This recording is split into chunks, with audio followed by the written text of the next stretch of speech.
اینا مگر کم بود جوانان ایرانی که به اونا میگفتن دفاع از حرم بکنن، اونا داوطلب میشدن میرفتن؟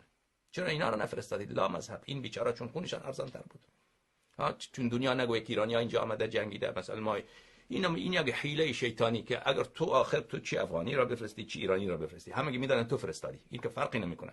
تو حالا مثلا که اینجا ایرانی ها اگر بیان بجنگن، مردم میفهمند که چیه، مردم میفهمند که ما حمایت کردیم، ما وارد ما اینو که گول اینو کسی نمیخوره. و هم شاید به خاطر این که ایرانی‌ها کشته نشن، چون ایرانی‌ها کشته شدن اون وقت من جواب خونی اینو به مردم ایرانی‌ها نمیتونم بدم و مردم مثلا خشمشان بر من بیشتر میشه، این افغانی‌ها اینا قیمتی نداره، اینا رو بدیم کشته بشه.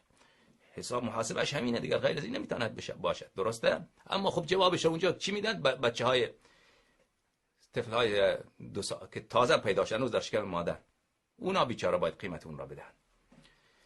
و بعد اون همون کسانی که ما را میکشن در اونجا کی اونا رو حمایت میکنه؟ الله اکبر. ای